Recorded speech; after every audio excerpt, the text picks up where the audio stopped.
ನಮಸ್ಕಾರ. ನಮಸ್ಕಾರ ರೀ. ಎಲ್ಲಿಂದ ಬಂದಿರಿ ಅಜರ? ನಾವು ಕಲಘಟಗಿ ತಾಲೂಕಿಂದ ರೀ ಬೆಳವಂತರ ಅಂತೇಳಿ.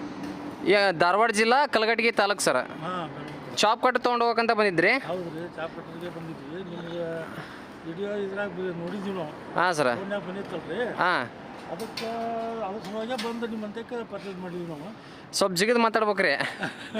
ಅಲ್ಲ, ಅದಕ್ಕಾಗಿನ ಅದನ್ನ ನೋಡ್ಕೊಂಡು ಬಂದು ಇಲ್ಲಿ ಹಾಂ, ಪರ್ಚೇಸ್ ಮಾಡಿದ್ವಿ ನಾವು. ನಿಮ್ಮಂತಕ್ಕೆ ತೊಗೋಬೇಕಂತೇಳಿ. ಅಲ್ರಿ ಇವಾಗ ಬೇರೆದವರೆಲ್ಲ ಧಾರವಾಡದಾಗ ಅಥವಾ ಹುಬ್ಳ್ಯಾಗ ಕಮ್ಮಿ ರೇಟ್ನಾಗ ಸಿಗ್ತಾವಂತ ಹೇಳ್ತೀರ. ನೀವು ಬಂದು ಕೊಪ್ಪಳಕ್ಕೆ ತನ ಬಂದು ತೊಗೊಂಡು ಹೋಗೋಂಥದ್ದು ಏನಿತ್ತು ಇಲ್ಲಿ? ಕಮ್ಮಿ ರೇಟ್ನಾಗ ಸಿಗ್ತಾವ್ರಿ. ಹಾಂ ಆದ್ರೆ ಅವು ನಾವು ತೊಗೊಂಡ್ರಿ ಸ್ವಲ್ಪ ಅವು ವರ್ಕೌಟ್ ಆಗಲಿಲ್ಲ ನಮ್ಗೆ. ಹಾಂ ಅದಕ್ಕೆ ನಿಮ್ದು ಯೂಟ್ಯೂಬ್ನಾಗ ಬಂದಿತ್ತಲ್ಲ, ಹಾಂ ಒಂದು ಭಾಳ ದಿನ ಆದರೂ ಏನಾಗಿಲ್ಲ. ಅದು ಮೊದಲು ಆ ನಮ್ಮನೆ ಕಟ್ ಮಾಡ್ತಿತ್ತಲ್ಲ, ಹ್ಞೂ ಅದೇ ನಮ್ಮನೆ ಕಟ್ ಮಾಡ್ತೈತಿ. ಅದನ್ನ ನೋಡ್ಕೊಂಡು ಇಲ್ಲಿ ಬಂದಿದ್ರು ನಾವು.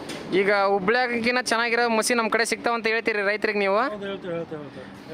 ನೋಡಿ ಫ್ರೆಂಡ್ಸ್, ಇವರು ಬಂದುಬಿಟ್ಟು ನಮ್ಮ ಧಾರವಾಡ ಜಿಲ್ಲೆ ಕಲಘಟಗಿ ತಾಲೂಕಿನವರು. ಕೆಲವೊಬ್ಬರೆಲ್ಲ ಹೇಳ್ತಿರ್ತಾರೆ ನಾವು ಹುಬ್ಳಿಯಲ್ಲಿ ಅಥವಾ ಬೇರೆ ಕಡೆಯಲ್ಲಿ ತುಂಬ ಚೀಪ್ ರೇಟಲ್ಲಿ ಚಾಪ್ ಕಟ್ರ್ ಸಿಗ್ತಾವಂತೇಳಿ. ನೋಡ್ತಾ ಇರ್ಬೋದು, ಹುಬ್ಳಿಯಿಂದಾನೇ ಬಂದು ತೊಗೊಂಡು ಹೋಗ್ತಾ ಇದ್ದಾರೆ ರೈತರು ಬಂದುಬಿಟ್ಟು.